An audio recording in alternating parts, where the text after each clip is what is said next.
got the quarterback of the Kansas State Wildcats, Big 12 champion Will Howard. So excited to announce Kansas City Sports Network's new soccer channel.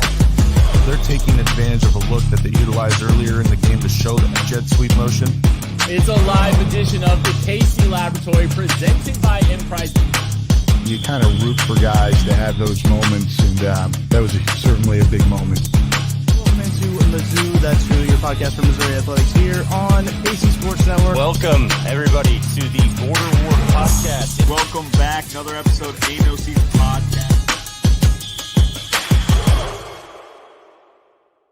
You are listening to KC Sports Network, proudly presented by Emprise Bank. Live from the Tasting Bar in Concourse B here at the new Kansas City International Airport. It's the KC Sports Network final mock draft special show. I'm BJ Kissel, hanging out with Ken Swanson, Maddie Lane, and Eric Galko are going to join us here in just a little bit. I want to shout out, give a special thanks to our friends at Holiday Distillery and our friends here at the Tasting Bar, OHM, Vantage, everybody up at the airport. Ken, I heard a lot of positive things. I've driven through it, haven't actually been physically in the airport until earlier today, and I see what all of the buzz has been about. This place is absolutely beautiful, and it's got such a local feel with everything that it makes me a little proud to be a Kansas Citian. Yeah, it's beautiful. The pictures that I've seen of this place don't do it justice. This is unbelievable. It's kind of surreal that we're getting to see this in our city, and it just seeing the infrastructure that we have here in place now, unbelievable. I'm blown away. I cannot wait to fly in and out of this place. And you're right, like there's a local feel. People kind of get a taste of the city right when they walk in. We kind of walked into the kind of the more localized area, and it was just it kind of hit me a little bit. You were walking in with me as we were. I was just like, I can't believe this is in our town. I didn't realize so you cool. hadn't been here. Yeah, no, I haven't been here. I got a flight out in a couple of weeks. But this is like my first chance to be here and to get to see it, and it did not disappoint at all. I'm so excited. Yeah, and we get the Ben Holiday old fashioned, the Ben Holiday bourbon. You get a little local feel everywhere you go, and there's plenty of it here at the Tasting Bar. But I'm excited. We've been talking about the draft, and I'll tell you guys this. We've been talking about the draft for so long that it's almost here, and we're going to break it down with starting off with a full first round final mock draft here at KC Sports Network. I know you and Maddie and Galko have been talking about this on the KCSN Draft Show for quite a bit, but before we bring those guys on, I also need to shout out Smokin' Magic Barbecue, which is here at the Tasting Bar. Brad and Bree won the competition. They got the ability to have their product here in the store, I believe, for the next year. We talk about that local feel and had a chance to have some of the Smokin' Magic. They got all their rubs, all their seasonings, all their sauces, all this stuff here at the Tasting Bar, but had a chance to have the brisket earlier, had a little bit of the burn ends and the cheesy corn, and it's absolutely unbelievable. So if you're swinging through the Kansas City International Airport, come on to Concourse B, head to the Tasting Bar, grab yourself a Ben Holiday Old Fashioned, and get some barbecue thanks to the folks over at Smokin' Magic. It's pretty good. Absolutely delicious. Like you just get a taste of KC right when you walk in. Like it's like you can't ask for anything else. It's like a whole barbecue wing. You got Meat Mitch here too. Like it's great. There's barbecue everywhere. They got beers on tap on the wall with a little card, and you scan. Like it's perfect. I nerded out when Tucker and I came in, and shout out to Tucker Franklin for producing this thing for us. But I also want to shout out because I never saw this anywhere until Tucker told me. The parking garage with the lights, like the red and green light, turning down, there's a parking spot, blew me away. Yeah, like the dumbest. Like I was so excited about that. It makes life a lot easier. Like it didn't take me as long to try to find parking. I rolled right into a spot on the level I was hoping to. There's plenty of parking too.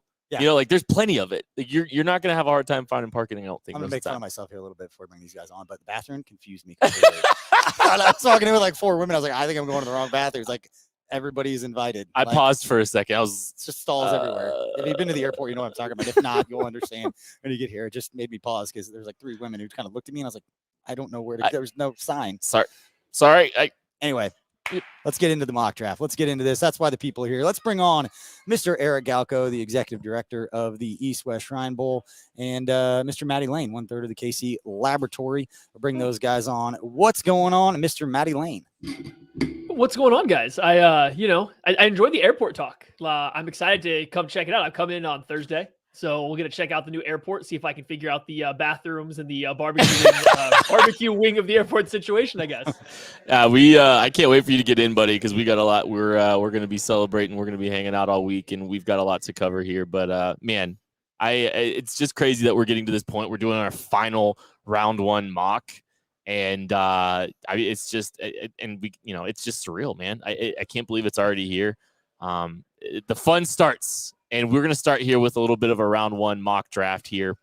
We've got some trades too. I get to follow don't along try with to do else. I don't know what these picks are. This is going to be fun. Don't try to do a mock live. draft with Kent. You can't do a mock draft with Kent without having 38 trades. You cannot get through a mock draft with Kent unless you do 38 trades. So hey, look, you gotta throw some some screwballs in there because we talked about it with like the 13th and 15th pick being swapped between the Jets and the Packers. It can change the DNA of the draft. It can change how things go because, one team's jumping in front of another to put maybe it's a tackle now.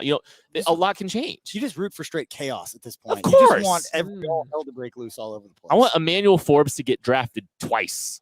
By the time on Thursday night, when Jahmyr starts getting mocked to the Chiefs in the first round, the draft is almost here. Like they've ran out of ideas. I saw Hendon Hooker get connected to the Chiefs. I don't know if it's a joke or not. Was that a serious tweet from serious thing from Chris Collinsworth? I don't know. Maybe you'll see Hendon Hooker today in this mock draft. Maybe we'll see him walk by. Maybe we might. I think I might have seen Nolan Smith walking by earlier. I'm not sure. If we see a first round pick walk by, we'll try to flag him down. Guy Jake Shirk hanging out with us, getting a little behind the scenes video. So we'll be able to check that out here pretty soon too. Shout out to Jake for helping us out up here. But let's get the mock draft started. We will as soon as you hit the like and subscribe button if you're watching. Appreciate everybody that is hanging out with us. Appreciate everybody supporting us. We are going to have so much content on this channel. We are literally live for every single pick of the 2023 NFL draft. Hit the like button, subscribe button. Helps us grow the channel, but also make sure that you are subscribed when all this sweet content starts hitting during draft week. Let's begin this mock draft exercise, though. And the first pick in the 2023 KCSN NFL draft, the Carolina Panthers. You were lying about the trade. We have a trade. The Carolina Panthers have selected Bryce Young, the quarterback out of Alabama. Not really too surprising. I think this is, at this point, it's pretty much a lock that he is going to be the selection, Matthew Lane. Yeah, I think we've gotten to the point to where we know Bryce Young is going to kind of be the first round pick. If not, Vegas is like in a weird spot right now. The odds just keep forever and forever going in his favor. I think it's going to be him. It's interesting seeing just like Frank Reich and that offensive coaching staff. He doesn't seem like he'd be their first choice. So you just have to wonder what the process was to get here. Did they just fall for the person, the player? Is there some ownership coming in? Where's the GM making the pick? But you get it. You watch him play. You understand why Bryce Young's going number one. It's not that complicated. It might even be if it's more about maybe some of the other candidates. Maybe they just, feel better about Bryce Young compared to maybe some other candidates didn't press him. You never know with all that. All right, let us move on to pick number 2. I think that one was a pretty easy one. Pick number 2. We are not buying all this Will Levis to 2 hype. We're just not doing it in this mock draft. You're not believing information coming out 4 days before It's weird, draft. but we are going to believe, BJ, that the Texans feel comfortable maybe not addressing quarterback at the second spot. Caleb Williams or nothing. Caleb Williams or nothing. That might be the case, actually. With the second pick in the 2023 KCSN mock draft, the Houston Texans, got it right that time, have selected defensive end Tyree Wilson out of Texas Tech. Look, there's a lot of buzz out there about them choosing to maybe go with the higher upside player. Will Anderson might be a little bit of safer pick. There's been some buzz and some rumors about some medicals. We'll see what happens with the Will Anderson situation. But give me Tyree Wilson here, the second pick in this draft. I think it makes some sense to kind of swing on the bigger talent. Texas kids staying with the Texans. We're going to move on to pick number 3. This has been a hotly talked about spot for a trade. We are not predicting a trade here either. We are going with Will Anderson, the edge out of Arizona. Love it. Matthew Lane seems like it seems like if everything checks out, and honestly, some teams have different opinions on medicals than others. Will Anderson is the pick at number 3 for the Arizona Cardinals. They are not able to find a trade down partner. How do you feel? I mean, I think it's the right pick for them, right? I think if Will Anderson's available, you need to reset your defensive culture and your entire team. Essentially, I think you definitely go with Will Anderson. I'm a little surprised the Cardinals couldn't find a trade back candidate, but maybe they're sitting there looking and everyone's ready to play Russian roulette with the quarterbacks that are left. So they get Will Anderson at pick 3. I think that's a good spot for him. All right, with the 4th pick, we have a little bit of a surprise here. There's been a lot of discussion about the quarterback position for the Indianapolis Colts and just the quarterback position in general. But we have some, we advise with some people, and there's some people out in Indianapolis that believe that Anthony Richardson will be the pick for the Indianapolis Colts at pick number 4, and that's what we're going to do here. I love it. With the 4th pick in the 2023 KCSN fake mock draft, Anthony Richardson, the quarterback out of Florida, is the pick. Matthew, this is the guy that's number 1 in the KCSN draft guide for us. It's a big swing on talent, but Shane Steichen and Anthony Richardson together makes just absolutely too much sense, in my opinion. I mean, I get it. I get the fit. He's our top quarterback in the KCSN draft guide. Love the player. I understand the swings. It's interesting for a team that seems to maybe have a shorter leash for their GM, but I don't know if Chris Ballard will operate that way. So I could honestly see them going with any quarterback at this position. I do think they've kind of in the spot where they seem to like all 3 of the ones that are left. I'm fine with Anthony Richardson. I think that's probably the smartest pick. It's just it has to work, and he's definitely one of the riskier ones left. So that's where it gets a little dicey, I think, for them. I could see them easily wanting to be safer and go CJ Stroud as well, but give me the upside. I'm a risk taker. We have Patrick Mahomes. That one worked out. Might as well try to swing for the best guy. Yeah, and I think there's a debate to be had about how big of a swing it really is. How big of a bold move as it is, because some of the underlying metrics that you see on some of the completion percentage stuff doesn't separate him too far from a Bryce Young. You see his floor, I think, being raised. Justin Fields struggled to be consistent passing the ball this year, but they were able to still build an offense around his legs and his playmaking ability, and it worked really well. And so, I think the floor is a lot higher for Anthony Richardson than people are giving him credit for. Yeah, and I think he's got such a unique ability. We talk about Cam Newton comparisons, but he's like Cam Newton if Cam Newton was faster. Yeah. If Cam Newton had a little bit more flexibility, honestly, I feel like Cam Newton is a little bit more rigid as a runner than Anthony Richardson. I wouldn't be surprised if Anthony Richardson was the pick at all. He might be the perfect example, and I think this is probably true for every quarterback that's ever been drafted, but it depends on where he goes, the coaching staff that's around him, the quarterback coach, the offensive coordinator, of having a plan, how to utilize his strengths and how to develop him, both from just a skill set, but also from a personality standpoint. So much of that is important, and that's one of the reasons we've seen all the success that Andy Reid has had with Patrick Mahomes. I know they're not the same player and all of that kind of stuff, but physically, and you watch the highlights. If you just watch highlights of Anthony Richardson, you would buy into all of the hype. And some of the other kind of people that pick him apart necessarily looking at what he doesn't do well, whereas coaches that end up drafting him are going to think that they can extrapolate the positives and build an offense that he could be successful in. Well, it's kind of funny. It's there's different scouting approaches that some teams take, and some teams like to give their coaches the 20 best plays of a guy and say this is what we can do with him. This is what we've seen him be able to do. Your job is to extract that from him more consistently. So, that's literally the scouting techniques that some, we talk about highlight scouting, some teams kind of highlight scout a little bit with their approaches to this. And if you watch Anthony Richardson's top 20 plays, it's absurd. It's just special plays all throughout his tape. And obviously there's a little bit up and down there, but man, I wouldn't be afraid to bet on this guy. Let's move on to pick number 5. And we are going to go to Seattle, and we are going to have them take potentially the best player in this draft, potentially the most talented player in this draft. Jalen Carter's fall is not far at all. He goes 5th to the Seattle Seahawks, and dropping him into an infrastructure that is strong, stable, steady, good locker room, good culture. I feel like it makes a lot of sense to drop a guy with that kind of ability in there, Matthew. Oh, for sure. And he fits with a lot of what they want to do, building up that defensive line and the pass rush. The fit of Jalen Carter there on field makes a ton of sense. The question that you kind of run into, though, is, well, not the question, but how does he do in the interviews, right? Like that's the biggest thing with Jalen Carter. He's in contention for the number 1 or number 2 overall pick if there isn't these concerns about off the field or football character stuff. So that's stuff we won't know. But as long as he passes that stuff for Seattle, I mean, this is a slam dunk pick. I do think it's interesting that CJ Stroud's still there.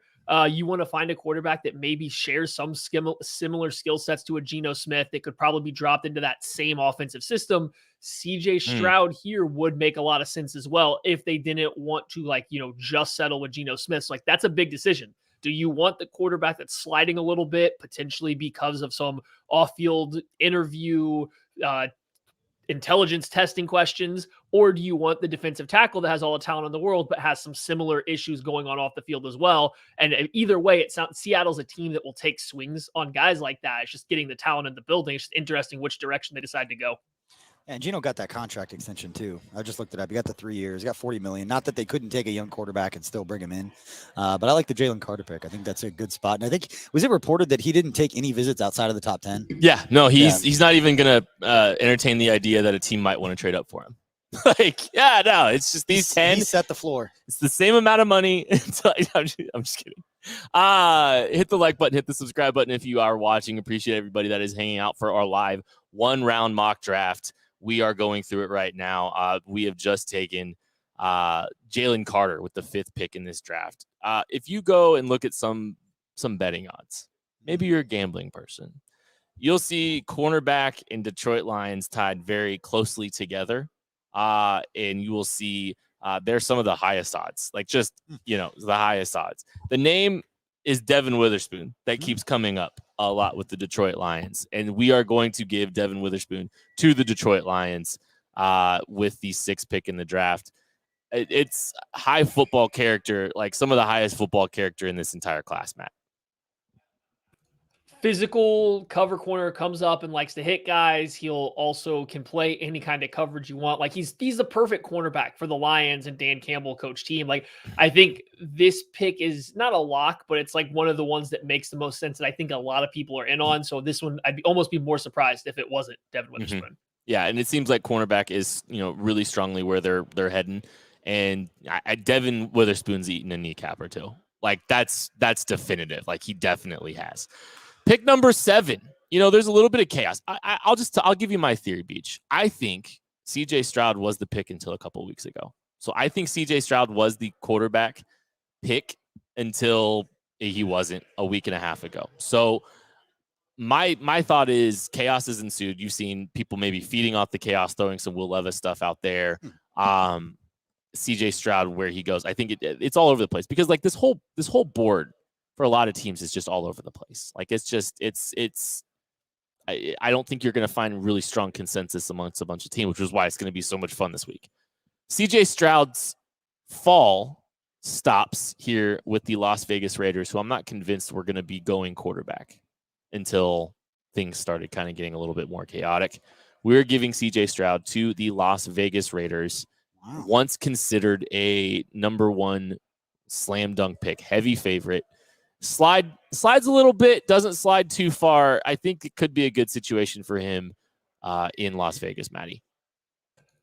Yeah, quarterback that understands the mental side of the game. He gets through his reads very quick. He knows where he's going with the ball pre-snap. These are all things that Josh McDaniels likes. It's kind of just the quarterback and offensive system that kind of slot in really well and makes sense. It's part of the reason I have a hard time buying Anthony Richardson and Will Levis type quarterbacks to the Las Vegas Raiders. I don't know how well they'll settle in with Josh McDaniels, who's very demanding of the quarterback and, coming from New England and working with Tom Brady. So CJ Stroud to me makes a lot of sense there. He gets to be a pocket passer that gets the ball out quick, which is how he prefers to play. And the Raiders it's like a quarterback position potentially locked up long-term behind Jimmy Garoppolo, who should just be there for a year or two.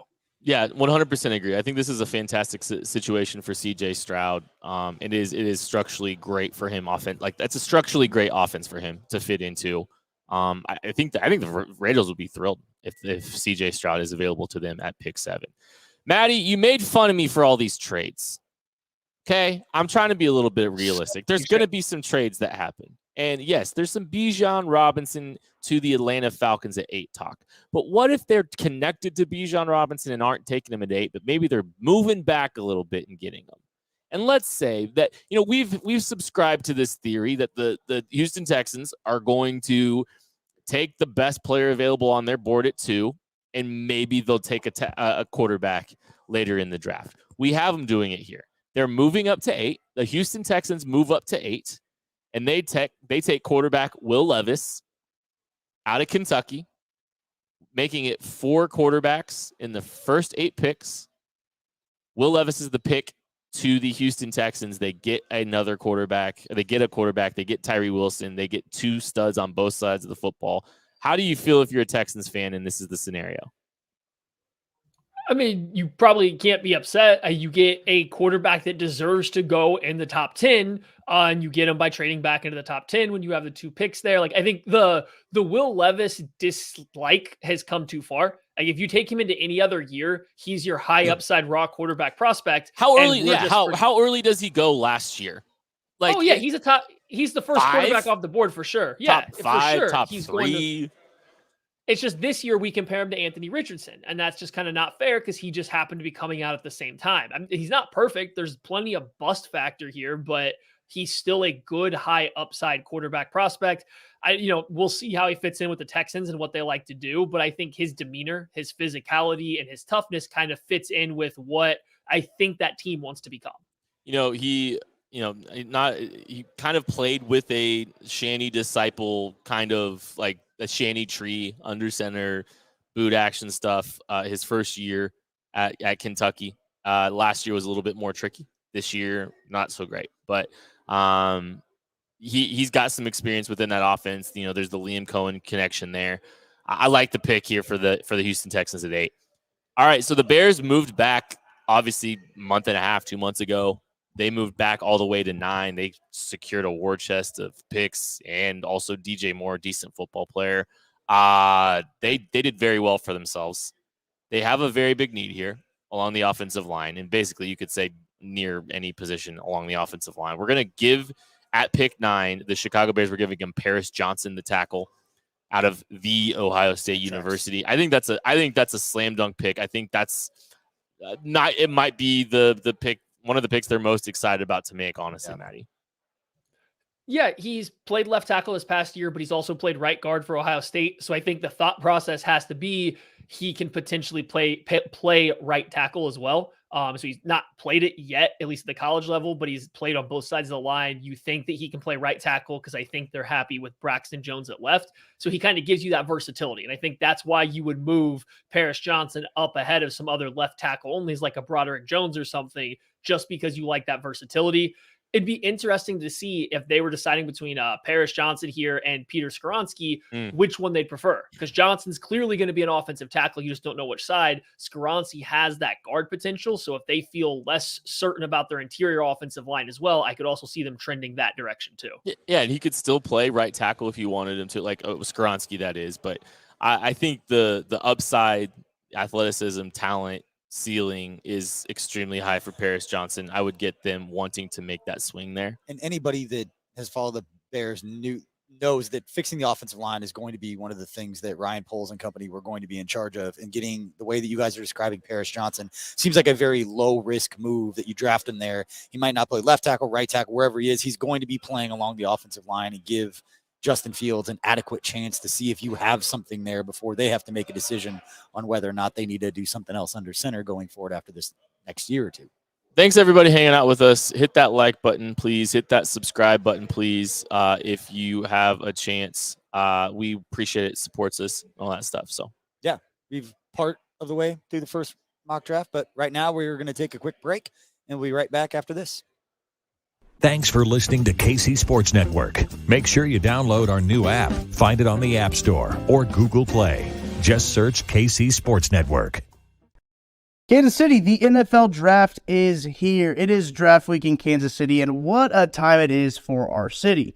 Just winning a Super Bowl thanks to Andy Reid and company, and now hosting the NFL draft. It's an incredible time to be in Kansas City and to be a Kansas City sports fan, and regardless of who you root for, there's only one selection that every football fan can share, and that's an ice-cold Miller Lite. Look, the players change, the coaches change, the rules change, but Miller Lite is still the perfect beer for draft time, game time, and everything in between. When I want a beer with some flavor, you know I go to the cooler and I reach for a Miller Lite. It's light on calories, not light on taste. It's the perfect beer for watching football, watching soccer, watching any Kansas City sports, and hanging out with the boys. It's my go-to. So kickoff comes around again. Enjoy the beer that tastes like the season, Miller Lite. Great taste, 96 calories. To get Miller Lite delivered right to your door, visit MillerLite.com/KCSN, or you can pick up some Miller Lite pretty much anywhere they sell beer. It's Miller time. Celebrate responsibly. Miller Brewing Company, Milwaukee, Wisconsin. 96 calories and 3.2 carbs per 12 ounces. Entertain, educate, inform. KC Sports Network.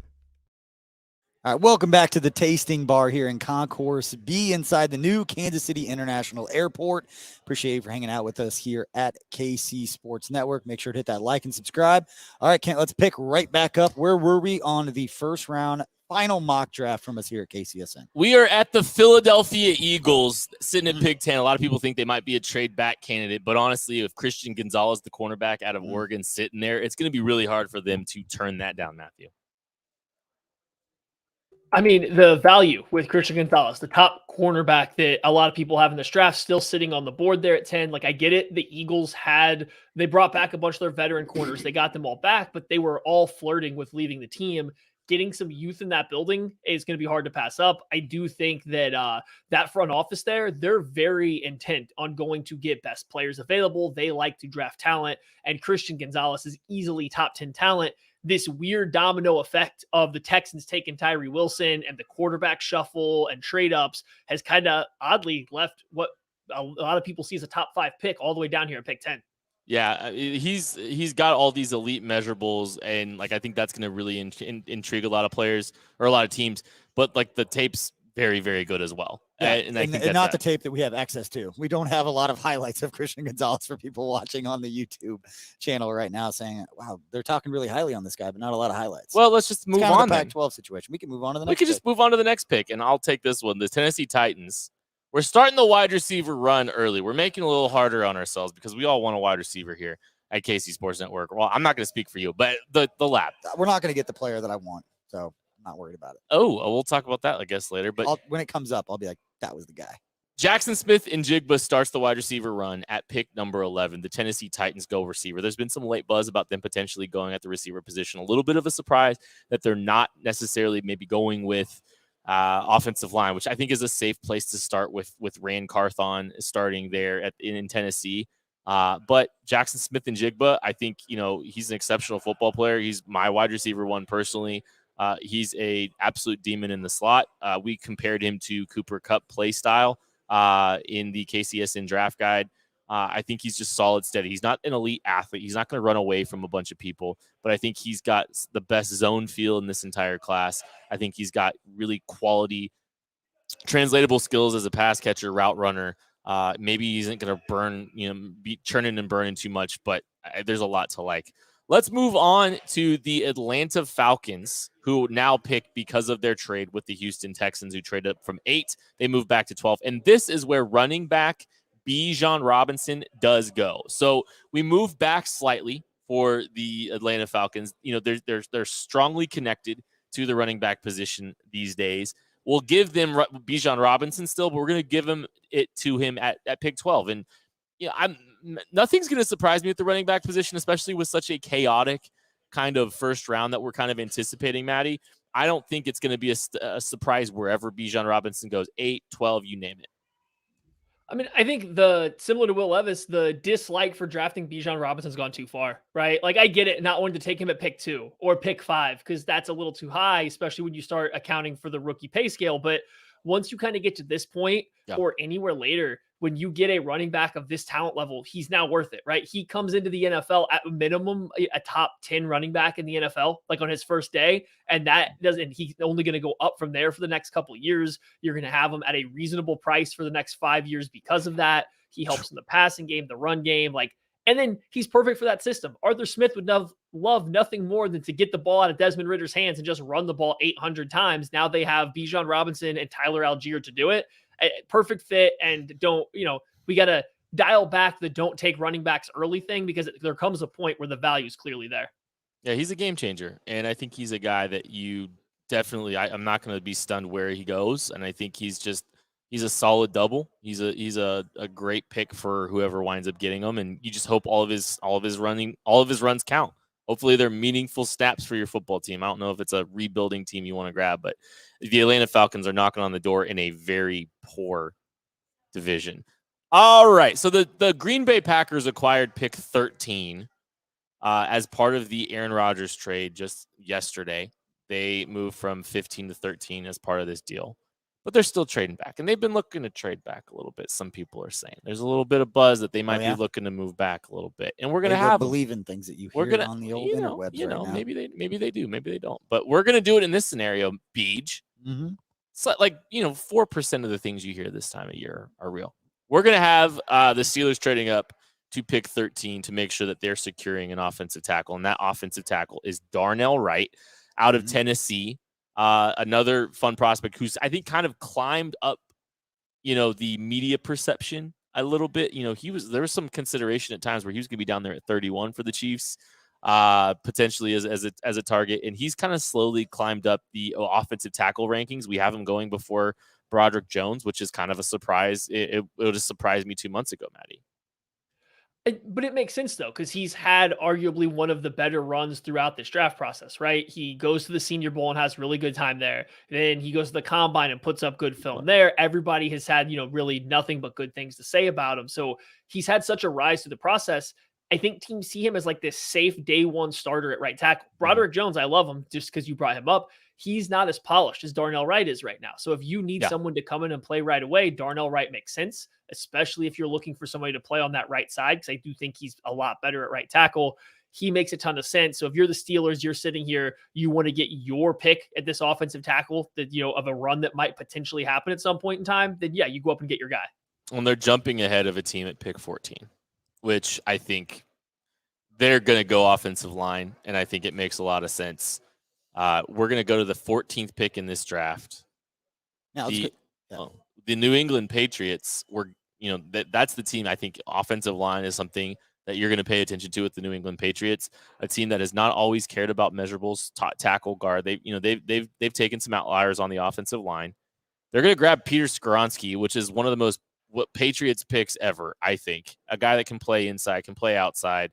It's just a very, very good, high-quality football player. Solid double, maybe more, just because he's such a good football player. And we're giving Peter Skoronski to the New England Patriots. It seems like it's a very Patriots pick to me, if I'm being honest. Like, I just you can play him at tackle. Some teams are going to be scared off by the arm length, which does matter in some instances. But just a solid technician, quality athlete. And if he doesn't pan out at the tackle position, move him inside to guard. Like, you're going to find a good football player here. He's a best 5 type offensive lineman for your team. And that's what Peter Skoronski is for the New England Patriots, continuing to solidify that offensive line. They went with Cole Strange last year, and kind of a surprise pick in the first round, unless you're reading the KCSN draft guide. And now they go with another offensive tackle here to continue to support Mac Jones. Let's move on to pick 15. The New York Jets did move back, obviously, from 13 to 15 as part of this whole Aaron Rodgers trade. Offensive line seems like an extremely logical move here too. So like the run on offensive line, we saw the Steelers trade up ahead of it. And now the Jets are going to take Broderick Jones, the offensive tackle out of Georgia. That's your guy? That was my guy. I love Broderick Jones. He is so much fun to watch. Broderick Jones, my favorite player to watch tape on. I'll say this: if the Chiefs trade up to 15 for Broderick Jones, not going to be surprised at all. Or not to 15, but like they trade up for Broderick Jones, period. I'm not going to be surprised at all because this is a high quality football player. We have him, I believe, as a top 10 player in the KCSN draft guide, Maddie. Oh, we do. We like Broderick Jones. He's an exceptional prospect, and he's been my offensive tackle one from the get-go. I love the athleticism, but there's certainly some technical stuff that has to be worked out in his game, and I think that's why you might see him not be the first or second offensive lineman off the board. He comes with his hands a little wide and stuff like that. But the good news for the Jets, if he struggles early on, It looks like Mekhi Becton's in pretty good health. They still technically have Dwayne Brown. Elijah Vera Tucker can play a little bit of tackle. Like, they have options to fill in at tackle if it's going to take Broderick Jones a little bit of time to get caught up. And if it doesn't, they just have a plethora of offensive linemen, which in the NFL is never a bad thing. So I think it makes a lot of sense. It adds another body to a room that only has a bunch of questionable guys at best right now. So it's a good pick for the Jets. It's interesting to see the Steelers jump up ahead of two teams, get the offensive lineman they want, but I wonder if they could have stayed put and got that same offensive lineman where they were. I don't know if the Jets or the Patriots would have taken Darnell Wright over the guys they took. Don't know for sure. We'll never know that, but this is how runs in the draft work, and hopefully everybody got their guy with this move. Yeah, and you get maybe a little paranoid about what the Commanders are going to do at pick 16, but we don't have the Commanders taking an offensive tackle at pick 16. We have, with the 16th pick, the Washington Commanders selecting cornerback Joey Porter Jr. out of Penn State. The name, if it sounds familiar, it's because it's Joey Porter's son. So he's the cornerback out of Penn State. Big physical guy, great in press, great at the line of scrimmage, a little bit stiff, like you kind of said on the lab this week, Maddie, but a good quality player. Let's move on to pick 17. I'm picking up here a little bit. The Packers have traded back with the Steelers. Here we go. They've stumbled into a high quality football player. I think you need to keep an eye on the tight end position for the Packers, but Nolan Smith on the board still at pick 17. Whew. Maddie, I think you jump all over Nolan Smith at pick 17 if you are the Green Bay Packers. Yeah, I mean, I think so. The Packers are kind of hard because they have some pretty strong, like, athletic profile metrics, and somehow Nolan Smith fits that, but so does Myles Murphy. And those guys are like very opposite physical profiles. So it's interesting to me how they both can fit it, but they do. So I'm fine with Nolan Smith. I think he's the better player there. He gives them a speed rusher to eventually probably replace Preston Smith and play along with Rashawn Gary and everything else they have. So yeah, I think the pick makes a lot of sense. It gives them a position of need and a type of player that they don't particularly have right now. And they did so by trading back. Like that's the best part about it. All right, let's move on to pick number 18. The Detroit Lions have their second pick in the first round. I think this is another place you're going to pay attention a little bit to a potential trade back spot. Brett Veach said, hey, picks 20 to 31 or 30. We're kind of paying attention to some potential trades, but you add a couple spots to that. Well, you add a couple spots to that. It's the Detroit Lions with their second pick in the first round. I don't know. Do it 20 minus 2.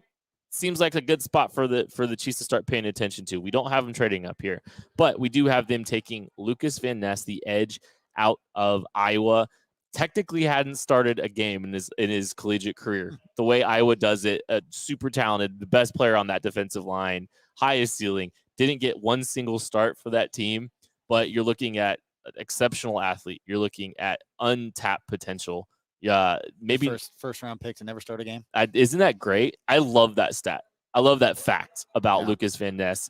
This is a target for a trade back potentially too for the Lions, but we have them going Lucas Van Ness. We have the Chargers moving up in pick 19 with trade. Pick 19. Trade. The Tampa Bay Buccaneers move back a little bit here because the Chargers are moving up. They are not messing around. They want to make sure that they get their receiver. They want to make sure that they get a receiver for Justin Herbert that they want. The 19th pick, the Los Angeles Chargers take wide receiver Jordan Addison. That one hurts. That might be Maddie okay. Maddie, are you okay? With Jordan Addison being a Charger? No, I'm not. This is the worst. This is the worst case scenario. Actually, take it back. I'd rather him be, I guess, a Charger than a Bill because I don't know if the Chargers will ever figure it out, whereas the Bills might if they get Jordan Addison. So, this is better than that. But I mean, at least for this sake, I could say, hey, the Chargers moved up farther than the Chiefs wanted to go get who I have as my wide receiver 1. He makes sense for them. And there's definitely some crossover with him and Keenan Allen in terms of how they'll use, where they win. But Keenan Allen won't be there for, I don't know. They restructured him. Maybe he will be there forever. It's hard to tell now. But it makes sense. He's a good receiver. They need receiving option helps. I would keep an eye out for tight ends for them. I mean, I think Dalton Kincaid to the Chargers is a really good pick for them. They don't have a reliable tight end. He'd give them that. But Addison gives them, an amazing 3-level wide receiver. So that stinks as a Chiefs fan. We haven't seen the Chiefs connected to Jordan Addison. We've seen him connected to Zay Flowers and Quentin Johnston. And if there is some desire from the Los Angeles Chargers for a Jordan Addison, keeping that contained may not be the worst idea. Maybe it's a chance they sneak up and try to surprise the Chargers the way it kind of seems like they surprised the Bills with the Trent McDuffie move last year. Seattle Seahawks. The Chargers' connection to the Addison, real quick. I just wanted to say the wide receiver coach that recruited Addison is also the wide receiver coach or on the coaching staff of the Chargers. Like that's where a lot of that connection I do think stems from, and that he makes sense. But there is a strong connection there. Yeah, maybe the Chiefs are just feigning interest in Jordan Addison to come up and get him because they've been so public with Zay Flowers. They've been so public with Quentin Johnson. There's a connection there. Just wanted to throw it out there. First tight end off the board to the Seattle Seahawks, another team you might be looking at trading back. That is Michael Mayer, is the tight end that goes off the board from Notre Dame. And look, he's just as solid as they get. Like I think this is just a really strong, safe pick, a quality inline blocker, dynamic, not the most dynamic receiver, but he's just good at everything. He's a good route runner, great feel for zone, not the best athlete, but a good athlete, good in he just does everything well. He's a high floor player. I think he's a quality addition to any offense.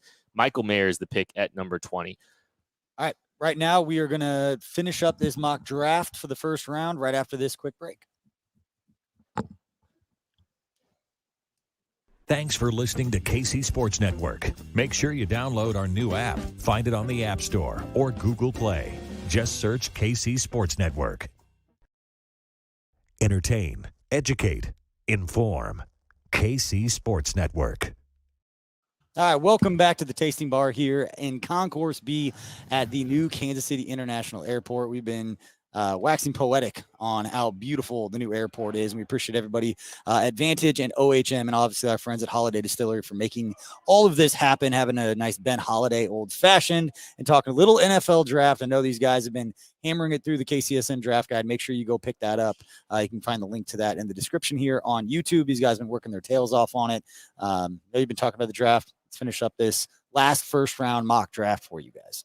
All right, so let's go to pick 21. The Bucks traded back small with the Chargers, just making sure to get up ahead of the Seahawks, make sure they get their receiver, the guy they wanted. Now the Bucks are picking at 21. They get Anton Harrison, the offensive tackle, out of Oklahoma. Another guy that we've kind of been, paying attention to here in Kansas City. A younger prospect, an experienced prospect, played on the offensive line with Creed Humphrey, I believe, for one season, which is kind of interesting if you ask me.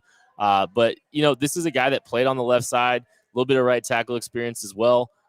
He'd be an interesting add for the Chiefs if they were to be able to get him, but we have him going here with a lot of offensive linemen flying off the board in the teens, Maddie. Yeah. So okay, if you're the Chiefs here and the Bucks are sitting here this pick, how hard are you contemplating trying to move up for Anton Harrison, or are you contemplating trying to move up for him at all? Like he's the kind of the last tackle of this. I would even say second tier, but like he's the last guy. So do you consider starting to move up for him here, or is he a guy you'd rather wait on and try to catch the value at 31? Yeah, no, it's definitely worth examining for sure. And I mean, it's good for it's good for the Bucks. I think this is a good move for the Bucks to be able to grab him here. Let's move on to the Baltimore Ravens at pick 22. Wide receiver is another candidate here, but they're not going wide receiver. They are going Deonte Banks, the cornerback out of Maryland, a Baltimore guy, or Maryland getting, or Baltimore getting a Maryland guy. Yep. Makes a lot of sense, but this is the kind of profile that fits, Maddie. It is. Their cornerback room's starting to get a little thin. They love physical corners that can play some man coverage. That's been a lot of what they do. You put Banks out there, you let him get physical on the outside, you get the pass rush, the blitzes going after the quarterback, and just kind of let him win out there a little bit on an island. I think he makes kind of a lot of sense there on the boundary with what the talent that they've kind of been losing out there over the past few seasons. All right, pick 23 is supposed to be the Minnesota Vikings. But it's not, because the Kansas City Chiefs have moved up. They are on the clock at pick 23, a small trade up. They go from 31. Yep. They give up pick 31, 122, and a 2024 third round pick to move up to 23 because they are done waiting for these receivers to fall off the board. They've seen Jordan Addison go off the board. they've seen Jackson Smith and Jigba, Mhm. and they're going to go take Zay Flowers, Let's go. the wide receiver out of Boston College, in a small trade up to make sure that they're addressing the wide receiver position with one of the more complete wide receivers in this entire class, Maddie. Yeah, I mean, I wouldn't say it's a small trade up. It's a pretty good trade up, but they get a little bit of a discount because you have a very analytically driven team that's okay with moving down in what's considered a weaker draft class in the Vikings. So it's a good deal on the trade up, and they go get Zay Flowers. He's a dynamic receiver. He can take the top off. He creates plays after the catch. He kind of provides more like consistency, something the Chiefs don't have at the wide receiver position. It's like reliability. You don't reliably expect, know someone's going to get open outside of Travis Kelce right now out of the wide receiver group. I think Zay Flowers gives you that kind of element early on. So that's where he makes a ton of sense. The wide receiver room or board is getting a little thin, especially in terms of reliability. Go up and get your guy that you think can help take that offense to the next level. Yeah, you got a guy that can run inside and outside. So, I think he can play as your Z. I think he can play as your slot receiver. He can stretch the field a little bit vertically. He's very competitive at the catch point, even though he's not the biggest guy and he's not going to win those as consistently. He's still going to be competitive and give himself a better chance than some of these smaller receivers. You can see him do some of this stuff in the with the gadget kind of plays, and he's got some capable long speed. He's not a slow guy by any stretch of the word. This is a guy that is very good at a lot of different things. And I think putting him with Patrick Mahomes just makes way too much sense. I think this is a very logical addition to this offense. And you've heard Travis Kelce gassing up Zay Flowers very publicly. I don't know if this means that we're just suckers falling for this or not, but I don't care. It seemed like a lot. Yeah, it seems a little bit too aggressive, if we're being honest. But we're going to find out. We're doing it. We're moving up for Zay Flowers and making sure that he is a Kansas City Chief with the 23rd pick in a small trade up. That will be the first pick for the Kansas City Chiefs in a trade up. So let's kind of burn through this last little bit of the draft here, just because we have the Chiefs already making that selection. Brian Branch, the safety. They're not trading up into the first round again. No, we're not doing that. We're not giving up. That'd be fun. Just checking. Brian Branch, the safety, the cornerback, whatever you want to call him, out of Jacksonville, going to the Jaguars makes a lot of sense. Just a versatile piece that can play in the slot. Very good football player, high level instincts. The Saints make the last trade up in the first round that we have. They move up from the Giants. Trade. They take Miles Murphy, defensive end. Honestly, the Chiefs trading up for Miles Murphy would surprise me if he starts to fall. He's just such a good football player and fits the Steve Spagnuolo profile perfectly. So I would be signing up for that. Why would the Chiefs take Zay Flowers in their trade up and not Miles Murphy, Kent? I think that's a very fair question. We've talked a little bit back and forth about that. It's just making sure that if you don't like the receiver class outside of that top four, that's why. If you are, if you really believe in Zay Flowers, you liked what you saw in the Patrick Mahomes workout, Mahomes liked him, everybody else liked him, they all signed off, you like that, and you don't really like the rest of the receiver class, that's what you do. I think that's why you make that move. Miles Murphy, I'm not going to be disappointed if the Chiefs trade up for a Miles Murphy at any point in this draft on Thursday. Cowboys at 26 take tight end Dalton Kincaid. Just a second tight end off the board. I think that's a fun fit with Dak Prescott. The Bills at pick 27, just staying steady, building a good quality football team. Osiris Torrance, the interior offensive lineman out of Florida. Peter King did mock him there to the Chiefs earlier. If you go and listen to the podcast, though, Beach, I don't know if you, I did listen to the podcast. I had a long conversation with Nate Taylor on KCSN Update about this yesterday. I wanted to hear the explanation.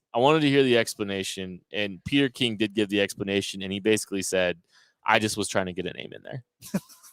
So we had a conversation. It's amazing how much effort some guys put into their mock drafts and trying to be right, and some just throw names around and take it as gospel. But we were having the fun debate of the Jahmyr Gibbs link and talking about value of that. And I'm like, value of a backup left guard on a red shirt. I don't understand it. But all right. Pick 28, Cincinnati Bengals going cornerback Emmanuel Forbes. Maddie, what there's a lot of buzz about Emmanuel Forbes making it into the first round. Ball production is insane. Don't get me wrong, but that's an intriguing football player. I mean, he's 112 pounds, and that's a problem normally in the NFL. But everybody's getting smaller, right? We spend all this time worrying about smaller wide receivers, but wide receivers are getting smaller and smaller. why can't cornerbacks get smaller and smaller? So like it makes sense the way I think the direction the NFL is going right now. So slide him in there, see if the ball skills, translate from college to the NFL and see what happens. Like I get the process. I mean, I don't have him in the first round as a grade, but I get the process. All right. So, you got something? I just saw somebody walk by a few minutes ago that had a Georgia Tech backpack looking kind of football player-y. Was it Keon White? I don't know. He got invited. Like, I know. I saw Was Georgia he Tech and I was huge? like, is that? Yes, he was. He was a bigger human. I'm going to go. He's not a small dude. I'm going to go Google his face now just to double check and see. Cause I did wonder if that was Keon. I was White. about to make an old joke, but I'm going to refrain. So We thought we might have seen Nolan Smith earlier if we didn't mention that. Hit the like button, hit the subscribe button if you're watching. We are finishing the round 1 mock for KCSN. We've got a few picks left. Don't worry, if you're listening on the podcast version, we'll have another show after this, and then we'll get into a 7-round mock draft for the Chiefs. If you're watching on the live stream, we'll get into that. But we're gonna finish off the Chiefs. We're gonna finish off the first round, and then we'll get into the Chiefs here in just a few minutes. 3 more picks left. The Giants are making their selection after trading back. They're taking interior offensive lineman John Michael Schmitz. Maddie, you kind of said this seems like a pick that a lot of Giants fans are kind of clamoring for a little bit. I mean, yeah, the offensive line's coming together there for the Giants, but they're still missing some help on the interior, specifically at center. So I think John Michael Schmitz makes a lot of sense. If you're taking a center in a draft, why not trade back? Right? Like, why not trade back, get a few more picks in the process, and then take that guy when you doubt somebody else will.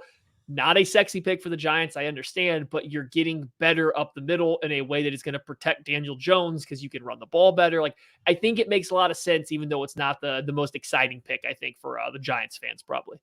All right, pick 30. We're going, the Eagles are staying. They are making the selection. Ooh. They're taking Will McDonald, the edge, out of Iowa State. And like, this is like, I hate throwing the word worst case scenario out for the Chiefs, but this is like this will be one of my least favorite picks if the Chiefs wind up going with Will McDonald, a lighter edge rusher. I think it will scream a lot of changes within defensive structure if they do make the move to grab him. He's one of my least favorite prospects that the Chiefs could potentially select. That's not to say that he doesn't have value. He's got an explosive broad jump, one of the top broad jumps of all time. He's got elite arm length, near 35-inch arms, like just a unique body type. He's got that length can disrupt if you tip the ball out of a quarterback hand, that's a sack and a strip. It counts. He might get a few of those in his career running up the arc, trying to beat, some tackles with speed up the arc. I think about, hey, look, Orlando Brown's the new left tackle of the Cincinnati Bengals. A Will McDonald is the kind of guy that can give Orlando Brown some fits. And that's a guy that, like if you're trying to build a team to beat the Bengals, maybe you want a little bit more light speed rusher up the arc to try to disrupt Orlando Brown because we knew how much problems he had with that. I fell in love with a edge rusher that seemed to have a lot of the at least physical skill sets that he did back in 2013. One of my favorite player in the draft that year, and the Chiefs took Eric Fisher. He was out of University of Oregon. His name was Deion Jordan. Oh, forgot about that guy. And he went to Miami, and they stuck him as a 4-3 defensive end. It did not work out well. I am not going to be it's not going to be my favorite pick if Will McDonald's the selection. But this is a player with value. He's an immediate sub-rusher contributor. You don't know what his role is beyond that because he doesn't play the run or has the density that is typically preferred of C. Spagnuolo. He'd actually be the third lightest linebacker, off-ball linebacker on the Chiefs. Third heaviest off-ball linebacker on the Chiefs. They've got two, and he only weighs 1 pound more than Nick Bolton. He might depending on who had the cheeseburger last, he might weigh less than all the off-ball linebackers for the Chiefs. But good football player. He's gonna fit for somebody. I don't think it's the Chiefs, but there's eerily a lot of connection to him. My ears are perked about that. Final pick in the first round, the Minnesota Vikings obviously traded back with the Kansas City Chiefs. That's why they moved up for Zay Flowers at pick 23. Hendon Hooker goes off the board. Craig Stout rejoices despite all the discussion and discourse that we've had and arguments about whether or not Hendon Hooker is going in round 1. Chris Collinsworth was right. We gave, exactly. Look at that. Hendon Hooker went 31. Exactly. I almost completely tipped the whole thing off earlier, but Hendon Hooker is the pick at 31 for the Minnesota what I wonder? Vikings. I wonder if there's ever been a team that is drafted in the final pick of the first round back-to-back years, but has no Super Bowl wins, because that would be the case if this happened. They traded back with the Rams last year to take Lewis Seen, and then they would be trading back with the Chiefs this year to take Hendon Hooker. That'd be just funny. Back-to-back years drafting in that final slot. Yeah, save that one for draft day in case the Chiefs do actually make this kind of move. Remember That's going to that. be a lot of fun. All right, we appreciate everybody for hanging out for this first round mock draft, a final mock draft for us here at KC Sports Network. We appreciate everybody for hanging out. We'll have a 7-round mock draft on the live stream right after this. So the podcast, if you're listening to that after the fact. Maddie Lane, we appreciate you. Eric, we appreciate you. I know you tried to get on the stream. Couldn't get the internet to work for anybody who's confused on why you didn't hop on. But Maddie, man, we appreciate you. Kent and I are going to continue this thing on, but you have yourself a fantastic evening, sir, and we'll see you soon. Oh, I'll see you guys in a day and a half. Later, guys. All right, let's talk a little bit before we get into the 7-round mock draft, Kent. Talk a little bit more. And again, thank you to everybody up here at the airport at the tasting bar for taking care of us. OHM, Vantage, the groups running the airport up here have done a phenomenal job. This place is absolutely beautiful. But right now we've got a little fun social thing going on.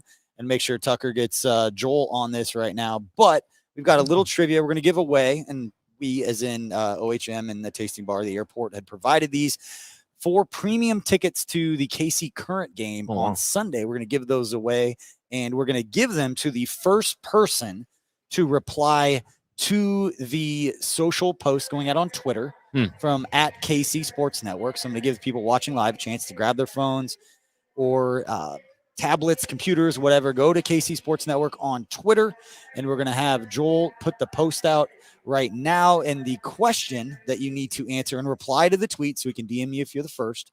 But the question is, we're talking draft. Patrick Mahomes, coming out of high school, was drafted by the Major League Baseball team. What round and what team? First person to reply to the tweet with that question and that picture wins 4 premium tickets to the KC Current game. Thanks to our friends at OHM, Tasting Bar, Airport. Everybody love everybody. Supporting Ely. Everybody love everybody. Love it. So make sure if you know the answer, or you just Google it real quick. I know most of you are out there doing right now. Get that answer in. We'll give some tickets away. I know the answer. Did you know what round off the top of your head? Did not know the round. Guess the wrong round. Had the team right. It popped in my head, and I didn't know if I was right, but said it earlier. I was right. I wouldn't have got the round right at all. I was off by about 15 rounds. I was off by like 19 rounds. Yeah. There's some math there for you to figure out there, folks. Give any hints? Like Joe Delaney? It's a good hint. Ale Central. Well, yeah, there's a little hint. Why is Tucker? You don't even know who Joe Delaney is, Tucker. What are you? I know about? who Joe Delaney is. You guys just gave the whole the other day answer when away. the other day No, we we did the didn't. which quarterback do you end up with? Joel did the post. Look, You're like Len Dawson. I'm like, you don't even know who Len Dawson is. well, the sports No, any broadcaster, player right? for not knowing old players, he sure had a better fantasy draft than you did, Beej. My team would dominate. it. You had Care Patrick anybody. Mahomes. Yeah, well, that's the only reason that those teams are close. You could have drafted Derek Thomas 5 times and it wouldn't have mattered. Hit the like button, hit the subscribe button if you're watching. Thank you guys so much for hanging out with us. About to get into a Chiefs 7-round mock draft. It's been a lot of fun so far. Thank you, Craig. Derek Thomas would not have been blocked by Dave Hill and Tom Condon. I had 4 Hall of Famers on my defensive line. Yeah, from the 70s. 0 shot. Yeah. All right. All right, welcome to the KCSN Draft Show special. We are going to do a 7-round Chiefs mock draft right now, joined by my buddy Kent Swanson, and we're going to bring on Mr. Craig Stout. Mr. Craig's Great is going to join us for this 7-round Chiefs mock draft, the final mock draft for us here at KC Sports Network. We appreciate everybody for watching and or listening after the fact. Please like and subscribe. Follow us on your favorite podcast platform. Go download the KC Sports Network app if that's your kind of thing. Mr. Craig Stout, how goes it this evening, sir? It goes great, you guys. I am so ecstatic to be talking with you guys about the NFL draft. I think that maybe if this goes well, we should do it again, maybe in a couple days. Well, listen, we can just leave that open. I'll let the big boss man decide there. But yeah, happy to be talking draft with y'all. Yeah, this is going to be fun.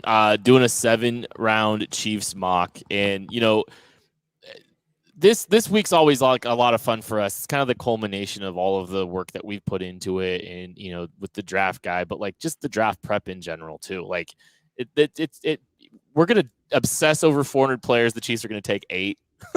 Like 2% of the players that we actually like watch.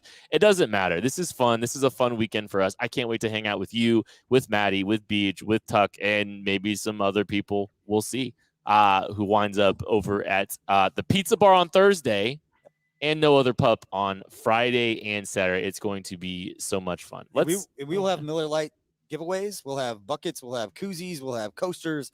We'll have some product. We'll have some good stuff. Some of our Charlie Hustle T-shirts to give away. So if you're in the area, if you're going downtown, you're gonna be in the PLN area. Stop by, say hello, get some swag, and chat with the guys a little bit. It's gonna be a whole lot of fun. And yeah, can't wait to see not just our stuff. Obviously, we've been working on this, I think, since like November. At least for me on the business side, it's been like November since I started working on this stuff. Oh yeah. And you guys, I know Maddie started in what?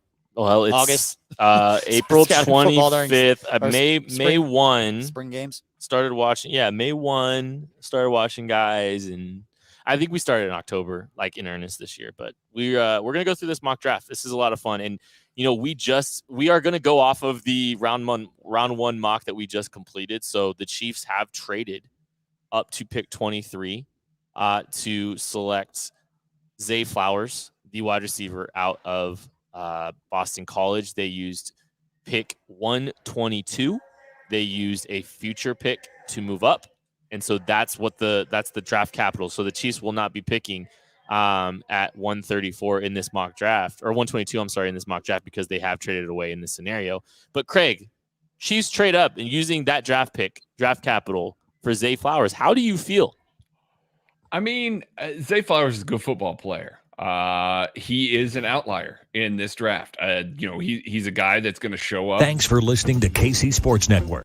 Than he is, but it is a guy that will be limited somewhat by his ability to, go up and get the ball. He's got decent vertical ball tracking, but that arm length, that size is not a prototypical round one guy for the NFL. That being said, he's absolutely worthy of a round one pick in this draft at wide receiver.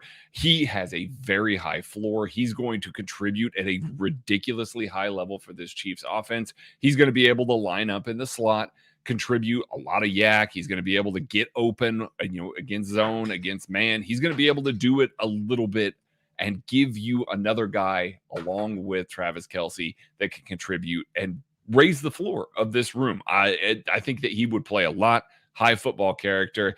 I don't love giving up those extra picks for him, but if you want to go secure your guy, I'll get over that in a hurry. I'd get over that probably half an hour after the pick was made and just be absolutely fine with Zay Flowers being on my football team. Of all the wide receivers in this draft, he's the one that I confidently say, like, that guy's going to be successful at the next level. He's going to be good at the NFL to spark whatever kind of usage that you want out of him. If you want him to do a lot of the things that McColl did in the Chiefs offense, he could absolutely do that. And I think he brings a little bit more as far as the route running, the things that he can do at the intermediate level, deep down the field, his ability to go get the football. But just from an athletic standpoint, you watch some of the routes and some of the workout stuff that he was doing, and he's moving differently. You're watching the highlight right now for anybody watching live or YouTube. That is the highlight for him. We talked about that with him at the East-West Shrine Bowl back in January, and just special. There's some special traits there. He'd be really fun with Patrick Lavon Mahomes. That's a fun pick for us. So the Chiefs moved up from 20 to 23 in this mock draft scenario. They pick at 63. They're not moving up. They're staying at 63, and they are making a pick, and they are going with interior defensive lineman out of Florida, Gervon Dexter. This is one of Maddie's favorite players in this draft, and honestly, I think when you watch, he's a guy that, I think the big conversation about him is the get off, right? It's it's a little bit late. He doesn't time snaps great, but man, everything after he gets off the football is it's impressive. And there's some moments he looks like Chris Jones to me sometimes with his frame, with some of his pass rush moves. He looks like Chris Jones coming out of Mississippi State at times, Craig. It does at times. Now, certainly Chris Jones, his snap timing was way better. I cannot emphasize enough what Kent has said there. You're going to watch him, and he's going to be the last guy off the ball every single time. Playing as a one-tech, too. He's straight across from the ball, man. But when he gets off the ball, there is explosion. There is a natural first step quickness. He has the ability to swim over guys, dip around guys in ways that you don't see guys that are his size play. And I think that he's got the strength, the size, the mass to play one tech. I know that we're comparing him to Chris Jones here, but a guy that can truly play as a 0 or a 1 tech because he does have such elite run defense. He really does a great job locking guys out, peeking around a center, or anchoring against a double team and resulting in a lot of stalemates. If you turn on his 2022 tape, he's playing at a little heavier weight, and that's a Florida team that didn't have a whole bunch of dudes on the on the front seven there. He was asked to do a lot and play a lot of snaps, and it results in a lot of kind of stand up and stalemate. You turn on 2021 Alabama, and you see a guy that has a little more rotation like you would in the Kansas City Chiefs scheme, and playing against a set of really good interior offensive linemen. He was absolutely dominating them. Again, last guy off the snap, still getting all kinds of pressure, still creating tackles for loss, still creating sacks. He was a monster in that game. It was round 1 tape. The only reason that he's going to be here at 63 is because his 2022 tape was not the same level as it was in 2021. I think if you are picking Gervon Dexter here at 63, you are ecstatic because you are hoping you get the 2021 version with a little more rotation in your defensive line, and you're going to get a stud impact player here. This is a home run pick at 63. Hey, he weighs more than Derek Nottie. I mean, he does. And honestly, I think he plays the run does well. not move like Derek Nottie at all. he plays the run well, and I'm glad you brought that up because I think that is like we got done talking a little bit about some of the reps that he'll look like Chris Jones rushing the passer, but also like he's an advanced run defender compared to somebody like Chris coming out. And I'm not comparing to Chris because like I don't think he'll ever be that kind of disruptive force as a pass rusher. He's got moments and flashes, and if you improve the get off, like he's gonna have a very big impact in his NFL career, but like there's a higher floor, I think, than some people want to talk about with a Gervon Dexter. I think it's a great pick at 63. I'd be absolutely thrilled. So the Chiefs have 10 picks going into this draft. They're not making 10 picks, I don't think. I think they're going to move up. I think 7, 8 is around the spot. I think that's around the number. And so what do? You kind of maneuver the board a little bit to make sure that you're kind of securing players that you like. And we've traded up for Zay Flowers. We've drafted Gervon Dexter, and we're going to make a small little trade up here. Now, with the 86th pick after surrendering picks 95 and 166, the Kansas City Chiefs have moved up to secure the services of Jalen Duncan, the offensive tackle out of Maryland.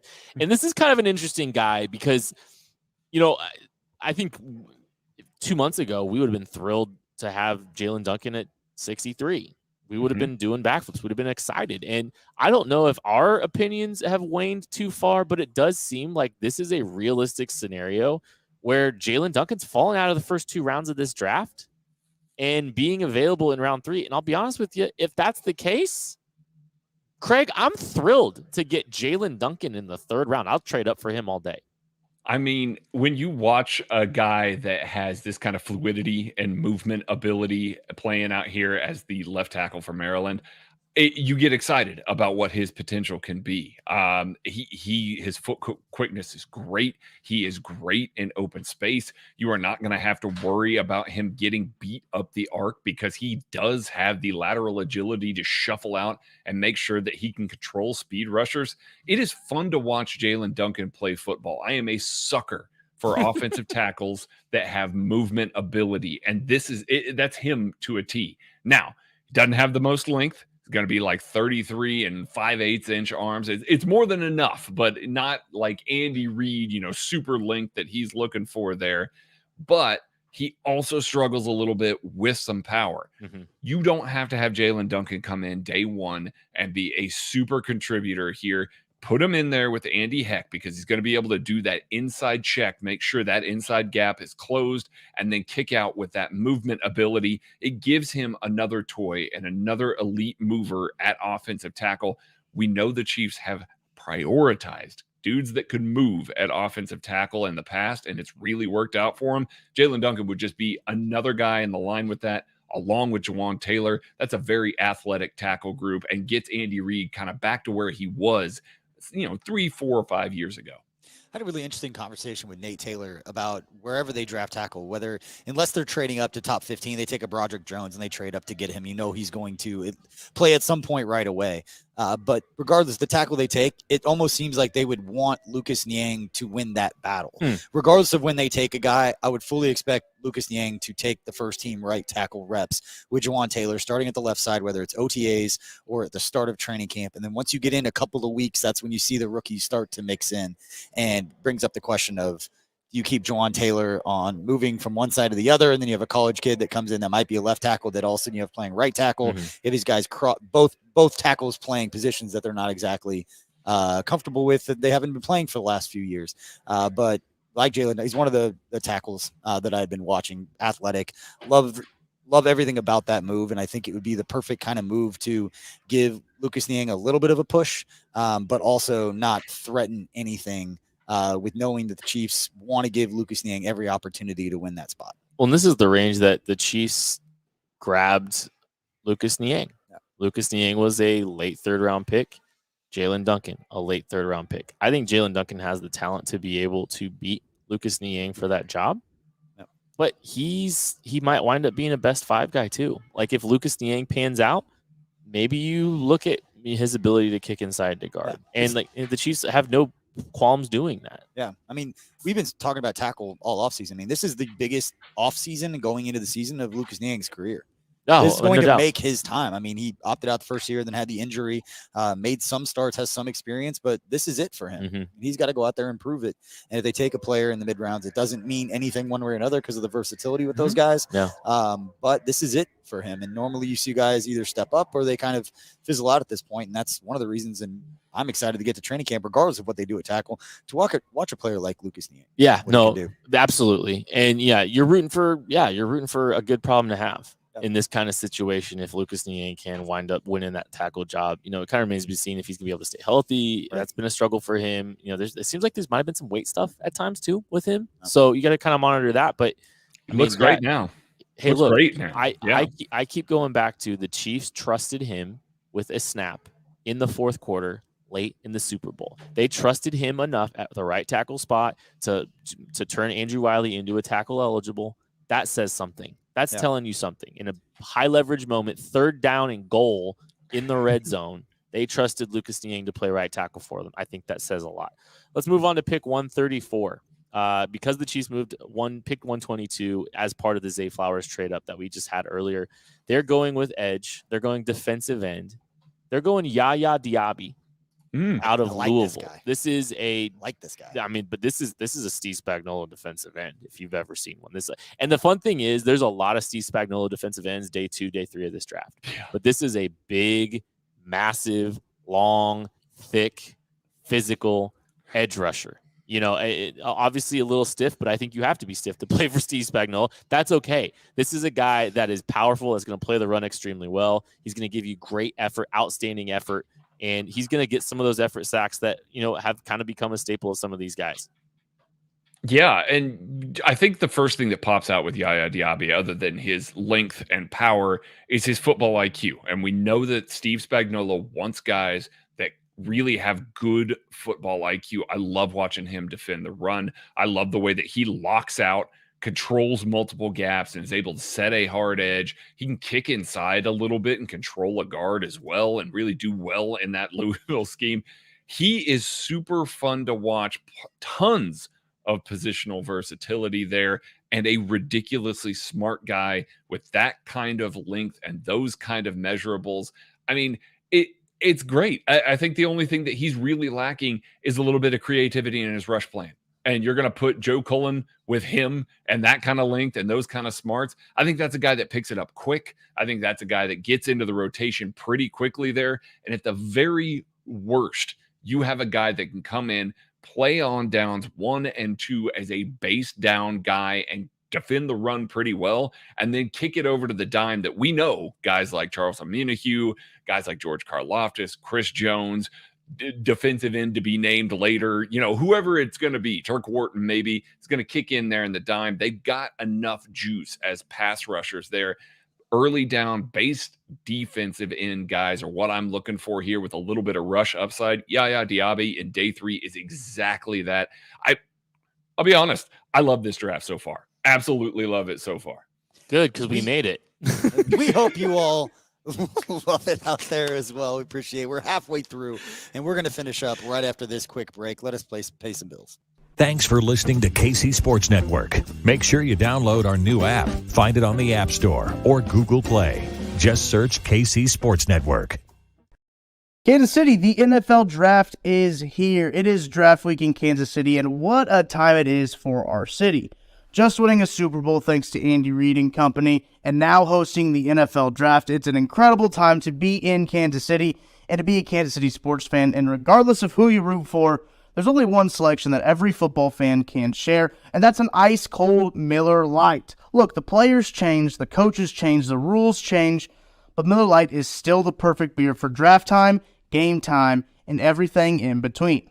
When I want a beer with some flavor, you know I go to the cooler and I reach for a Miller Lite. It's light on calories, not light on taste. It's the perfect beer for watching football, watching soccer, watching any Kansas City sports, and hanging out with the boys. It's my go-to. So kickoff comes around again. Enjoy the beer that tastes like the season, Miller Lite. Great taste, 96 calories. To get Miller Lite delivered right to your door, visit MillerLite.com/KCSN, or you can pick up some Miller Lite pretty much anywhere they sell beer. It's Miller time. Celebrate responsibly. Miller Brewing Company, Milwaukee, Wisconsin. 96 calories and 3.2 carbs per 12 ounces.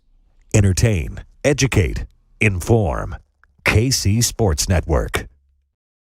Welcome back to the special KCSN 7-round mock draft for Kent and Craig, breaking down their picks for the Kansas City Chiefs based on the comment section. This might be the best mock draft we've done so far. People are loving what you guys are doing here. That's nice. It's always better than the alternative. It's always funny with mock drafts because like so many people just like you're never gonna make everybody happy. And hopefully we can make some more people happy in the back half of this draft. Obviously, if you just as a recap, we had the Chiefs trading for up for Zay Flowers in our round 1 mock scenario earlier that we were doing.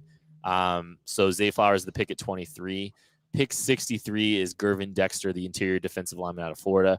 We traded up for Jalen Duncan at pick 86 using 95 and 166. Again, I don't think the Chiefs are making 10 picks in this draft. I think they're making 7 to 8.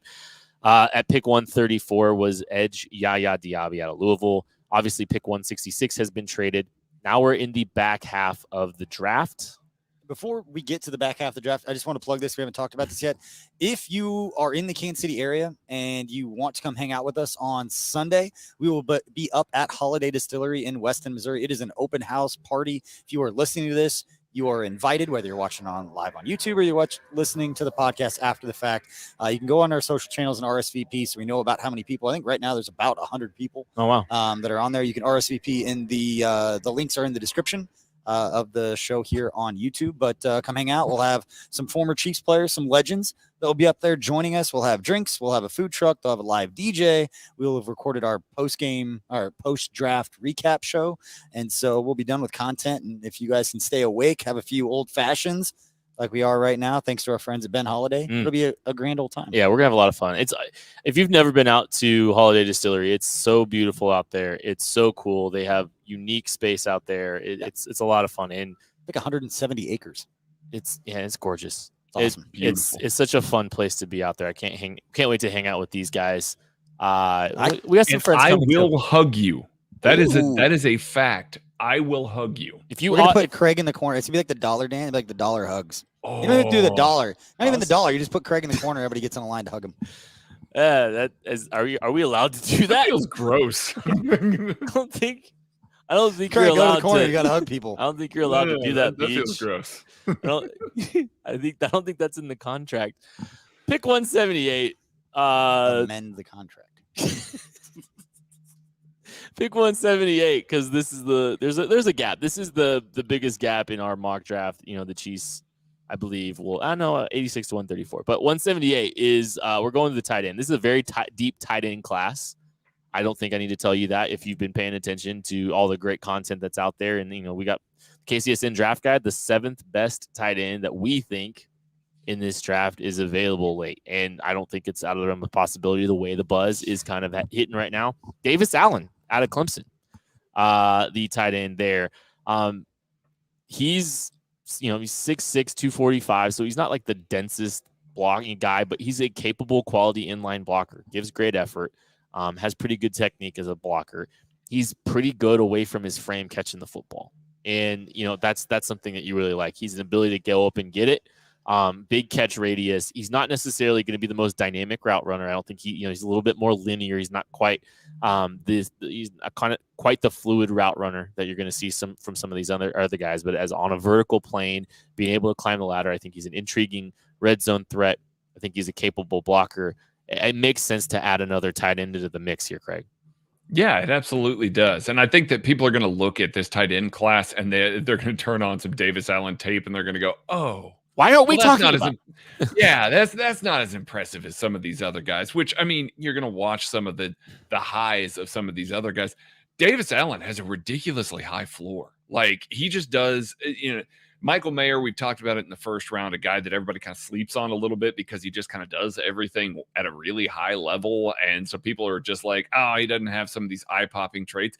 Davis Allen's kind of similar. Like, he is a lesser version of that. He's going to block in line. He's going to be able to hold up at the point of attack a little bit. He's got a really huge catch radius, a guy that can go up and get the ball, has good hands as well, knows what he needs to do, executes the scheme very, very well. He's just going to be one of those guys that's just going to show up, do his job at a high level all game long. And when you're talking about a tight end in day 3, like, that's all you're looking for there, because then you're getting somebody that can really contribute. Like, I liken, and they're different players and all that, but I liken him to like a Blake Bell-esque player in this offense, somebody that's just going to be on the field for 30-40% of the snaps and do his job really well on all of them, and has a little bit up the seam ability, a little bit of catch radius. Like, that's what you're hoping for out of a day 3 dude. That's a good question right there. Tucker, can we bring that question back up that we just had in the chat room? Zach Tuttle asked, we had 4 tight ends on the roster last year. So would that make Jody Fortson that odd man out? Actually, so I don't think so. I think Blake Bell might have the better chance if you're going to take one of those guys. I think Noah Gray brings a little bit something different there. Athletically, obviously Travis Kelce. But yeah, I also think like Jody Fortson's a fan favorite. He's a great story, but I think he's got 13 career catches, and we talk. I mean, he's like close to 30, and at some point, like, unique player. He's dealt with some injuries. He hasn't really been able to find his footing, and I don't know if he's a guy that you're so concerned about holding on to. Add some competition, add a draft pick late in the draft, and see if he can supplant him. Because I mean, I don't know. Like, Davis Allen's a better inline blocker than Jody Fortson, and he's a good seam runner. He's got a big catch radius, and the only thing that we've seen Jody Fortson really be able to put together at this point is having a big catch radius and going down the field and catching the ball away from his frame. I'm not saying it's an apples to apples comparison. I'm just saying better blocker and can get down the field a little bit suddenly, vertically, and catch the ball away from his frame. That's Davis Allen. I'll never forget something Chris Ballard told me years ago. The way that they look at players, you look for guys with unique traits. And Jody Fortson definitely has unique traits in a skill set, a physical ability that other people can't. Doesn't mean you still have to develop it. You still have to be able to go out there and execute within the offense something that makes you a mismatch problem, a chess piece that you can go out there and do something with, that Andy Reid can do something with. But same thing with Davis Allen. Whoever they bring in also brings a unique trait or something to the mix. And then where's the value? What's the best? But that's a really good question though, because I do expect him to bring a tight end, and that's a group full of guys that have some experience and a lot of guys with upside. But you bring in more competition, it's not gonna hurt anything. I mean, you don't have to sign a guy with the group that they have. You don't have to. This is one of those where you play the board a little bit. You don't prioritize the position, but if a dude falls that you really like, you're not committed to Blake Bell beyond this year. And even that, I'm not sure how much of his contract is guaranteed at signing. I'm guessing it's not much. It's certainly not enough for you to prevent another guy from being on the roster. Jody Fortson has another year on his contract here. So another guy that you could look at and it's like, okay, Well, we'll keep Jody. Maybe we move on from Blake Bell, and we have this guy in waiting there with Travis Kelce, Noah Gray, and now a future draft pick here. I think tight end makes a lot of sense, but I do think they're going to completely play the board here. They're not going to reach for a guy just to get a guy because they feel good with the 4 they have. But if a guy falls, got to take him. And a couple things. Yeah, I think tight end's a place where value could fall. I think cornerback's a place where value could fall. I'm not going to caution people is not the right word. I think I'm not going to be stunned if this team takes a best player available approach for some of these picks. And I don't think you should be upset if the pick isn't a wide receiver in the first round. I just think it's just the value on the. We'll see. There's two depends on who's there. Running back and guard are the two that it's like, I don't know. I think best player available. I think quarterback. There's the best. Hey, look, Hendon Hooker got mocked by Chris Collinsworth. I know, by today. Chris Collinsworth very seriously today. We need linebacker to be mocked to the Chiefs so we can achieve a complete board. Nobody's talked about that yet. It's crazy. Maybe we should go back and mock Jack Campbell to the Chiefs at 31 just so we can complete the cycle. Was there a linebacker in the first? In our mock? Yeah. No. I don't think there's going to be one. There may be one. There probably is going to be. There's a better chance of 2 running backs. Well, there's a better chance there's more running backs than linebackers. Who's the top linebacker drafted? Exactly. It might be Jack Campbell. Jack Campbell. It's Jack Campbell. It's Trenton Simpson. It's Drew Sanders. But that's the Arkansas kid. Yeah, but I don't think he's a tweener, isn't he? He rushed at Bama. He played off ball at Arkansas, and that's what I'm saying. It's there's no clear cut top guy. Jack Campbell's the best pure linebacker, and he actually tested kind of freaky. It doesn't show up on tape, and he's got great instincts. He's the guy. I think he's the guy that goes round 1. Drew Sanders is a freak athlete that maybe wasn't as freaky as we thought, and his instincts aren't good. So it's I don't know. It's Trenton Simpson, great athlete, maybe a little stiffer than people thought. Yeah, there's some questions there. Cole Kelleher asking, or not that I'm advocating for this, but do you guys think Kelsey's heir apparent is going to be drafted this weekend? I wouldn't be stunned if the board spoke to them and said, let's grab Tucker Kraft at 63 because we like him the most. I don't know if you're going to be able to call him a true heir apparent, but I'm not going to be stunned any spot in this entire draft where the Chiefs draft a tight end. If Michael Mayer's on the board at 31, love it. If it's Tucker Kraft at 63, if it's Brenton Strange at 95, whatever they choose, I'm going to. This is a great tight end class. Go grab one. I want to see a young tight end with a lot of upside and a lot of talent, kind of like we've seen with Jody Fortson and the value those guys have had. Be around Travis Kelce every day. Yeah, I want to take advantage of the fact that we've got a first ballot Hall of Fame tight end, the greatest to ever do it, who's willing to work with younger guys. And if you've watched the clips from Tight End U, what they do down in Nashville, and you've seen how Travis Kelce talks about how he sets up routes, how he plants and explodes into the ground instead of trying to run on top of it, really explodes off of it, in the way that he creates a separation, and the way that he sets up the top of his route.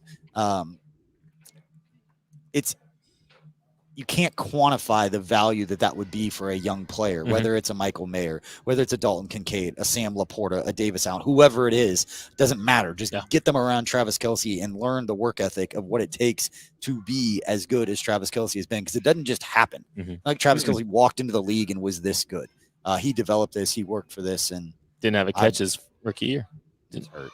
I know. That's the point. It's like he had to work his way through all that. And he didn't get a single. I mean, I said you're making a joke. No, I would never. Me, never. Sam Laporta is fun too. I like him a lot. Let's finish this draft out. We've got 3 more day 3 picks here.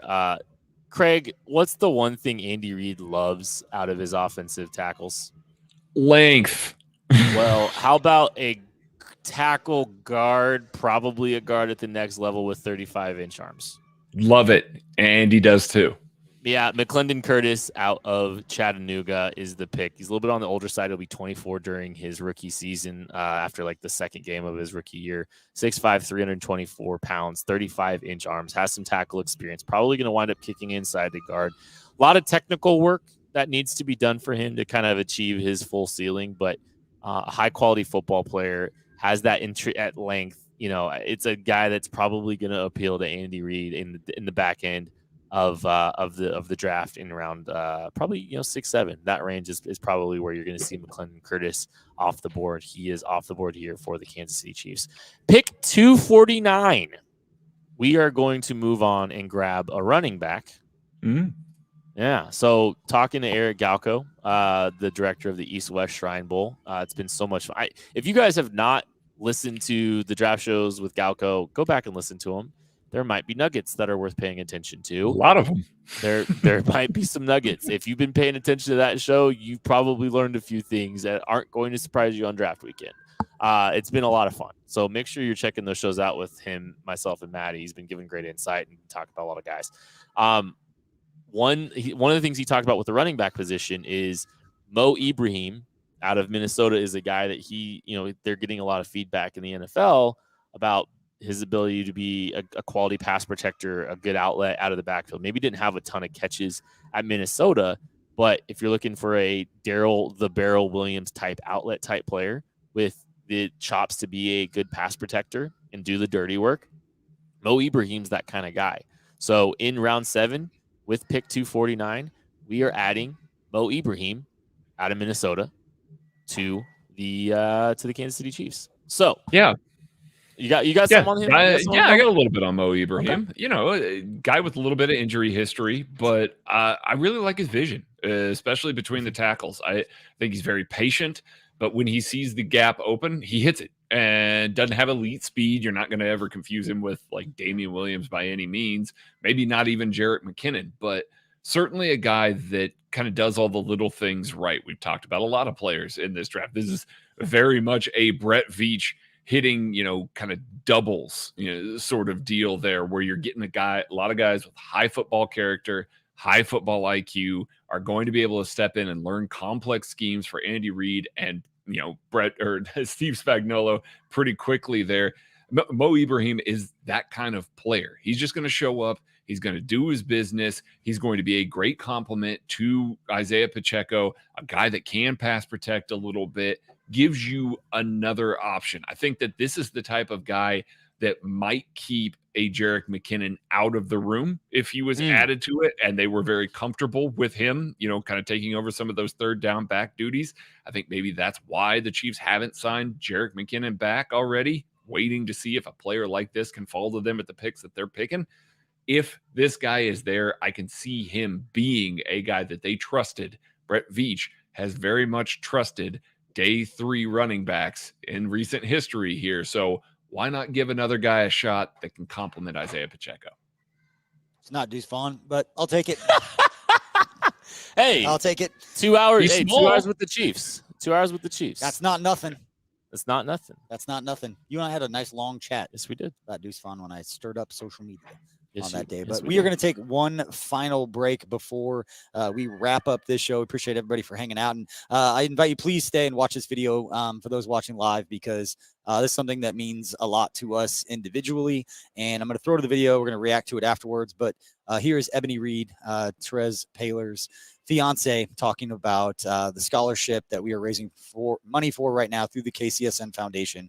Let's roll that video.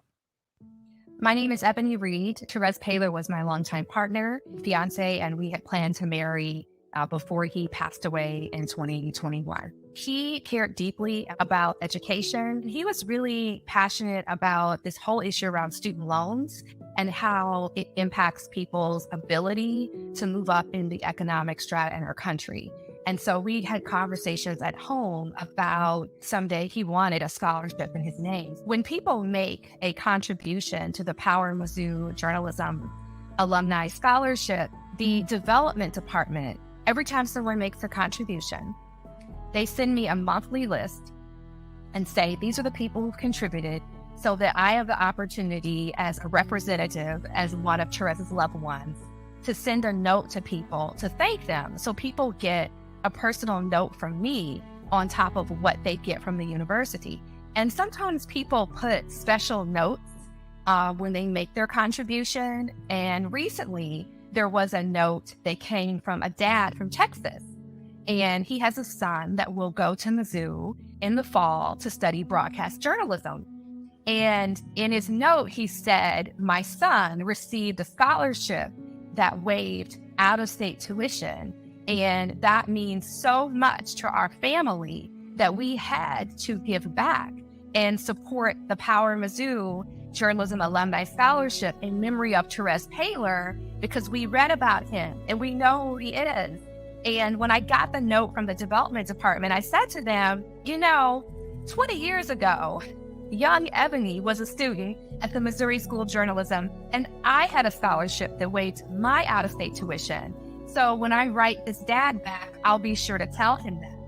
People can participate in the raffle, which is, one way to support, because all the proceeds from the raffle go to the Power Mizzou Journalism Alumni Scholarship, which supports students at the Missouri School of Journalism.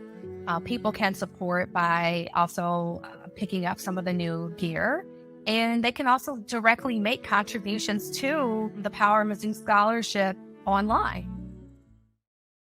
All right, welcome back to the show. I'm talking about the Therese Paylor Memorial Scholarship through Power Mizzou that we are raising money for with the 7 prizes you saw right there. You can find the links to make any donations. $10 gets you a donation, gets you a ticket, chance to win one of those 7 items. Pretty cool items that we have this year, but more importantly, going towards a cause that talk to anybody who was close to Therese. This is something that he would have been proud of, and he would have been very excited to know that there was a scholarship in his name helping future journalism students, minority students who are interested in going to the University of Missouri and getting a degree in journalism. Yeah, it's the first time I'd seen that video.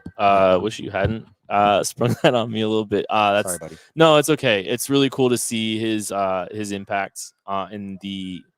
It's really cool to see Kansas City rally around this too, and the support that, that now you're gonna get me going. I know. I'm sorry, man. It's been special to see the response from people and the support, and I don't know. I don't know what to say. I was talking to Christian Gumminger on text last night about this, because we've raised I think it's like $3,400 already, even before we got to the draft for that. And that you can only hope to have people care about you the way that we all care about Therese 2 years after you pass. We all hope to make an impact like he did in the short time that he was here, to have people care about him in the way that so many people have. And so it's an honor to be a part of something that is helping him in one way. And there's a lot of different ways to help him. Buy the all juice gear. There's new designs out that are awesome. That's in Mizzou colors. Go buy the gear. It goes to support the scholarships as well. Go directly to the Power Mizzou and then donate and do a recurring donation, because it's going through Gabe DeArmond, who's done a phenomenal job getting that going. We're proud to partner with him and help assist raising money for that. And so try to hit us in the feels right now as we get ready, but keep we can finish up this raffle. Keep donating to the raffle. It means so much. It's not just remembering Therese, but it's also helping somebody in the future, which is exactly how Therese would have wanted to be remembered, is helping people, helping individuals, helping that next kid to be the next guy that can help others. And that's what this is all about. So your money goes straight to that. So please keep donating however you can. There is a raffle going on. We'll draw on day 3 for all of those prizes and everything like that. But remember why you are donating, which is for the helping of those individuals. They've already given out, I believe this will be the 3rd student they've given scholarships to. The first one already has a full-time job covering Creighton athletics. And the second one is covering the University of Missouri. They're in Columbia for the newspaper. So already making a difference with people, following in his footsteps and in his honor. And it's an amazing thing to be a part of. Well, and there's like certain benchmarks. I know we've talked about this before. I think last year, there's certain benchmarks with some of these where they become endowments and they can help fund themselves a little bit over time. And the more you contribute, the longer the legacy lasts. Lucky for them, the University of Missouri one, they already endowed it at $25,000. Wow. And it's at, I believe, $73,000 last time I talked to Gabe. They're trying to get to $85,000 by the end of the year. And so whatever we can do, our internal goal was $7,000 to raise for this. We're about halfway there, and we haven't even got to the draft. Let's go. But yeah, got the video from Ebony. We got a video from Gabe DeArmond, produced earlier. We'll put that out, and then we'll continue to talk about this and all that on our live shows as we get closer to the draft and during the draft and the live streams. And we'll announce the winners on Saturday. We'll pick during the Saturday stream picks of the 7 winners, the 7 prizes. Got some really, really cool stuff this year. Thanks to ADA Fundraising, and thank you to Tickets for Less for donating a couple items, and thank you to Chris Jones and his agent Michael Katz for donating the signed cleats and jersey. That was something that Michael talked to Chris about, and Chris really wanted to help, and he wanted to be involved. He respected Therese, he loved Therese, and shout out to Chris Jones for helping in that way as well. Should we move on to football? Sure. Speaking of Therese, the All Juice team was very good about having an eventual chief. It was always one. I think he hit like all but 1 year. I think there was like 1 year he might not have. Just phenomenal track record. That was why partially like that All Juice meant something. I'm not gonna call anybody All Juice. I think I'm never touching that. No. But this is somebody that I think Chiefs fans should be paying attention to in day 3 of the draft. I'll just say that. Okay. Truman Jones, the edge out of Harvard, is the final pick for the KCSN 7-round Chiefs mock draft. Craig looks excited about He's been in for a top 30 visit. He is a little bit smaller than what they've typically preferred. He's 6'3", 250 pounds. That doesn't scream Steve Spagnuolo defensive end. 33.5-inch arms, though. 10.25-inch hands. High-quality athletic profile. A little inside-outside versatility. A little Mike Dana-ish. I pay attention to him on day 3 of the draft. That's all I'll say. I think that's the final pick for us.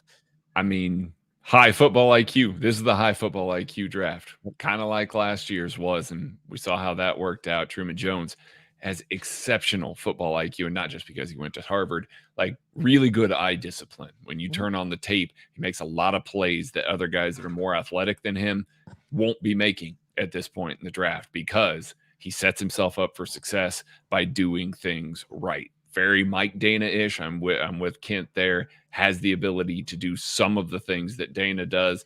This is a fun swing at the end of the draft that, frankly, probably makes the roster in that defensive end rooms, because he's got enough football chops to come in and just play with a fairly decently high floor in a Steve Spagnuolo scheme. Let's run down this draft real quick. We'll just give everybody. Thanks, man. You tried. You crushed it. Pick 23, the Chiefs traded up for Zay Flowers, the wide receiver out of Boston College. Pick 63, defensive lineman Gervon Dexter out of Florida. Pick 86, in another trade up, the Chiefs select Jalen Duncan, the offensive tackle out of Maryland. Pick 134 is defensive end Yaya Diaby out of Louisville. Sean Barber's hyped about that one, by the way. Always is. Pick 178, tight end Davis Allen is the out of Clemson. Pick 217, interior offensive lineman McClendon Curtis, he of 35-inch arms. Pick 249, running back Mo Ibrahim out of Minnesota. And the final pick, 250, is defensive end Truman Jones out of Harvard. Shout out Zach Tuttle. Thank you for the donation. Just saw it come through. Thanks, man. Appreciate you. That was a great draft. I'll be happy with that. I mean, granted, we made it up. you kind of judged it around like, hey, this guy's going to be a bit all around. To be honest, that's pretty realistic. I mean, it's pretty realistic. Yeah, it's pretty realistic. Shout out to you guys for maintaining your discipline. I'm talking to players that might be around that. I'll tell you, the thing that drives me nuts the most, and I'm gonna get flooded with these, is when people send me like, "Hey, I got Will Levis in the 4th round as the backup quarterback for the Chiefs because the algorithm had him there." It's like, it's not gonna happen. Take 3 players off the top of your mock draft simulator, whatever the top 3 are, and just ignore them and then draft from there. That's my advice to you. It makes things a lot more interesting. But this has been a lot of fun. I think this is a very realistic scenario for the Chiefs. I like it a lot. I'd be very thrilled if this is what they came out of the draft with. So that's a pants loosening draft, not a complete pants off draft, but a pants loosening draft for Craigstown. Some potential targets for undrafted free agents. Deuce Vaughn. I'm taking that personally. You did that on purpose. Look, no, I'll say this. I'm going to defend Deuce Vaughn a little bit real quick, because people talk about the Sproles comp. That's not the physical comps for Darren Sproles and Deuce Vaughn they're not close. That's not a fair comparison. The comp for Deuce Vaughn is probably JJ Taylor. Yep. from a couple of years ago. JJ Taylor has been just because they're short running backs does not mean they're the same. Right. JJ weighs 20 pounds less than Darren Sproles. Let's be exactly. JJ Taylor's physical profile is very similar to Deuce Vaughn. JJ Taylor has found a role in an NFL offense and an NFL team. Sorry, he stuck around for 4 years. Deuce Vaughn deserves to be drafted. He should be drafted somewhere. I don't know. Some teams are going to be scared off by the athletic profile. Deuce Vaughn was a better college player than JJ Taylor too. So like, if you want to make that argument, JJ Taylor should have been a draft pick. He stuck around in the league despite being the same size, and Deuce Vaughn's better than him. So there's your argument for Deuce Vaughn being a draft pick. But who knows? Sometimes teams get squirrely with all that stuff. But they do. A guy that's not Deuce Vaughn, a guy who might actually fall out of the draft just because a lot of these guys that you have kind of mid-day 3 grades on, or even later, hell, we had a round 3 grade on Jalen Watson, and he fell at the very end of the 7th round there. Guy I really like, John Gaines, second out of UCLA, guy that's going to be able to play all 3 interior offensive line spots. Did some snapping at the Shrine game. Played both left and right guard. Going to be more of a zone blocking scheme guy. Got some ability to get on his horse and move a little bit. The Chiefs are kind of going through some attrition at interior offensive line and might lose a guy like Joe Thuney. John Gaines is not going to be a Joe Thuney-like player, but he's going to give you another guy that can allow you to run some of the screen game stuff that Andy Reid does, some of the pulling blocker stuff that Andy Reid likes to do lately. I think he'd be a fun little addition while you teach him to anchor a little bit. That's his biggest thing that he's going to struggle with, but can really get out and move. And if you're going to get a big guy that can move, we know Andy Reid likes those kind of guys. I'll throw one out for real. Gerard Clark out of Coastal Carolina. I'm very curious to see what the nose tackle market looks like in the draft because, like, hey, look, we advocated for Marquand McCall last year, and it didn't happen. So we started a full-on campaign. Hundreds of people were using that hashtag. It was amazing. But we're looking at a Gerard Clark. He started. Yeah, he could have signed it. Guy played. Yeah, Gerard Clark though out of Coastal Carolina. If the defensive tackle, if the nose tackle market just doesn't materialize in the draft, he might fall out. And big dude, good run stuffer. Like, he's a guy you can drop in there as a true nose. He's not going to give you anything as a pass rusher, but just a good nose player. So I'm going to throw out this one, and it's completely biased. And yes, it is completely biased. I understand that, but a guy like Malik Knowles from K-State, he's 6'2", 196. He's got elite special teams return ability. He can bring you a little bit of juice, likely going to be a special teamer, a guy that kind of like Byron Pringle, a guy who just sit on the practice squad for a couple years, kind of earn your spot, couple injuries. You get a chance to get in there. Athletically, he can do it. But he's a dude that could be late 6th, 7th round, or if he makes it to become a priority free agent, I can see a move like that happening, a guy that can bring you a little bit of something, stash him on the practice squad, have him learn the offense. And like I said, athletically, he's there. Physical wise, again, 6'2", 196. Pretty impressive. I think we mocked him in the 6th, 7th round of the Chiefs in one of our mocks this offseason. I'd love that pick. Like, that's your special teams guy. Yeah. Like, that's your special teams chops. Like, he's a 4-core guy and he's got return ability. Like, sign me up. Love it. Appreciate everybody for hanging out on this live stream and these podcasts. Appreciate everybody for listening. Please hit that like and subscribe. Follow us. Give us that 5-star review if you like the content. But special shout out to Kent Swanson, to Craig Stout, and to Maddie Lane.